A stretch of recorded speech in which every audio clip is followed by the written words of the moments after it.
तो चलिए, नए कृषि कानूनों के विरोध में किसानों ने आज भारत बंद बुलाया था और किसानों के बंद का पूरे देश में मिला जुला असर देखने को मिला।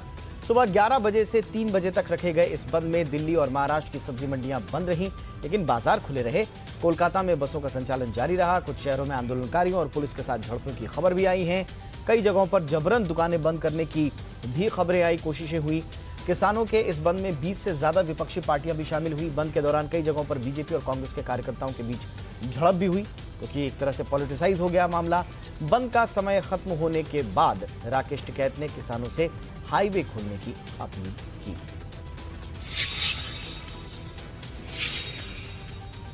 भारत बंद के बीच आम आदमी पार्टी ने दिल्ली पुलिस पर अरविंद केजरीवाल को नजरबंद करने का आरोप लगाया। आम आदमी पार्टी ने एक ट्वीट कर इसकी जानकारी दी। आम आदमी पार्टी ने ट्वीट कर कहा कि दिल्ली पुलिस ने अरविंद केजरीवाल को घर में नजरबंद कर दिया है। पुलिस ने ऐसा इसलिए किया, यह आरोप लगाया गया क्योंकि वो कल सिंघू बॉर्डर गए थे। पार्टी प्रवक्ता सौरभ भारद्वाज कहते हैं कि केजरीवाल के सिंघू बॉर्डर से लौटने के बाद से ही उन्हें नजरबंद किया हुआ है। हालांकि दिल्ली पुलिस कहती है कि इन बातों में कोई दम नहीं है। दिल्ली पुलिस ने कहा कि अरविंद केजरीवाल दिल्ली के मुख्यमंत्री हैं, कहीं भी आ जा सकते हैं और जो तमाम प्रोटोकॉल्स को फॉलो करते हुए ही उनकी सुरक्षा का जो घेरा है उसको तैनात किया गया था। भारत बंद के समर्थन में आए सभी 20 विपक्षी पार्टियों को केंद्रीय मंत्री प्रकाश जावड़ेकर ने आड़े हाथों लिया है। जावड़ेकर ने कहा कि विपक्ष किसानों के समर्थन के नाम पर पाखंड कर रहा है। कांग्रेस पर हमला करते हुए जावड़ेकर ने कहा कि कांग्रेस ने ही इन कानूनों को लाने की बात कही थी। ये बातें कांग्रेस के घोषणा पत्र में भी शामिल थी। उन्होंने कहा कि किसानों ने सरकार से ज्यादा लाभ की मांग की थी और हम पहले से ही उन्हें लागत से 50% ज्यादा दे रहे हैं, जो कि कांग्रेस के कार्यकाल में नहीं हुआ था। कांग्रेस ने अपने 8 साल में रिपोर्ट आने के बाद कभी नहीं दिया, लेकिन मोदी जी ने दिया। तो देने के बाद अब एमएसपी भी कॉस्ट प्लस 50% मिलने लगी। हम तो अपील करेंगे कि किसान समझ जाए, देश के बहुसंख्यक किसान ये निश्चित रूप से ये इन कानूनों के पक्ष में है।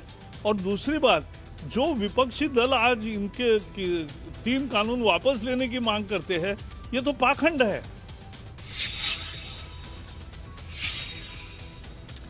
किसानों के भारत बंद को समर्थन देने के बीच एनसीपी प्रमुख शरद पवार की वायरल चिट्ठी पर घमासान हो गया है। एक तरफ एनसीपी ने सफाई देकर कहा है कि मॉडल एपीएमसी एक्ट 2003 में वाजपेयी सरकार उसे लेकर आई थी, और वहीं केंद्रीय मंत्री रविशंकर प्रसाद ने कांग्रेस, एनसीपी समेत विपक्षी दलों पर हमला बोलते हुए कहा कि ये लोग अपना वजूद बचाने के लिए किसी भी आंदोलन में शामिल हो जाते हैं। दूसरी तरफ चिट्ठी पर बवाल शुरू होते ही शरद पवार ने भी सफाई दी। उन्होंने कहा कि उनकी तरफ से गई चिट्ठी में सिर्फ कृषि कानून में सुधार का जिक्र था, इससे ज्यादा कुछ नहीं था।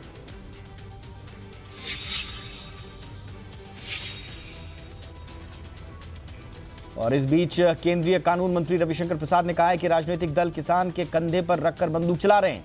प्रसाद ने दावा किया कि तीनों कानून के रहने के बाद भी मंडी और एमएसपी हमेशा जारी रहेगी। केंद्रीय मंत्री ने किसानों की तीनों कानून को रद्द करने की मांग को गलत बताया। उन्होंने कहा कि मोदी सरकार में किसान खुशहाल हो रहा है। साथ ही उन्होंने ये भी कहा कि किसान हमारा अन्नदाता है। किसानों के विकास और किसानों के लिए मोदी सरकार समर्पित है।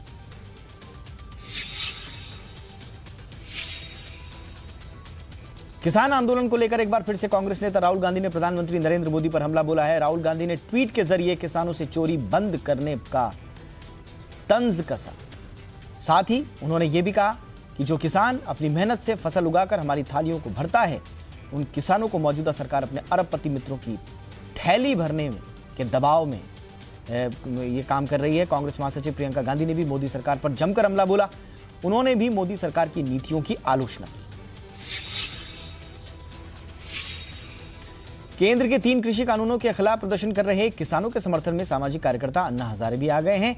इस कानून के समर्थन में अन्ना हजारे एक दिन के अनशन पर बैठ गए। हजारे ने कहा कि देश में आंदोलन होना चाहिए ताकि सरकार पर दबाव बने और किसानों के हित में कदम उठाए जाएं। हजारे ने एक रिकॉर्डेड संदेश में कहा कि दिल्ली में जो आंदोलन चल रहा है वो पूरे देश में चलना चाहिए। सरकार पर दबाव बनाने के लिए ऐसी स्थिति बनाने की जरूरत है और इसके लिए किसानों को सड़कों पर उतरना होगा, लेकिन कोई हिंसा न करे।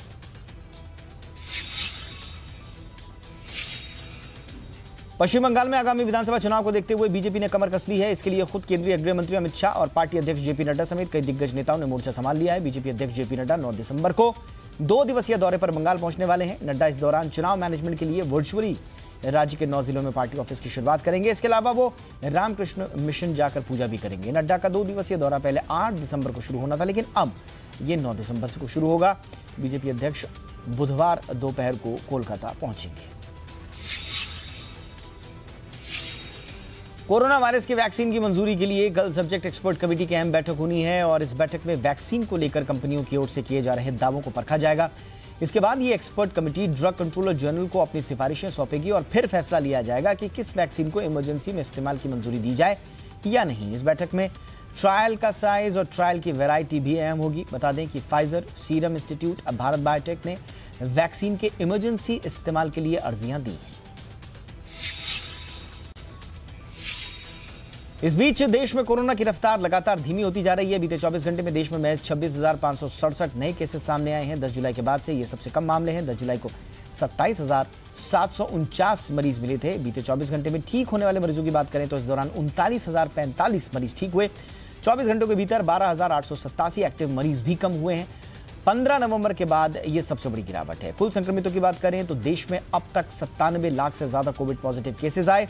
इनमें से 91,78,000 से ज्यादा लोग ठीक हो चुके हैं। अब तक कोरोना ने हालांकि 1,40,000 से ज्यादा लोगों की जान ली।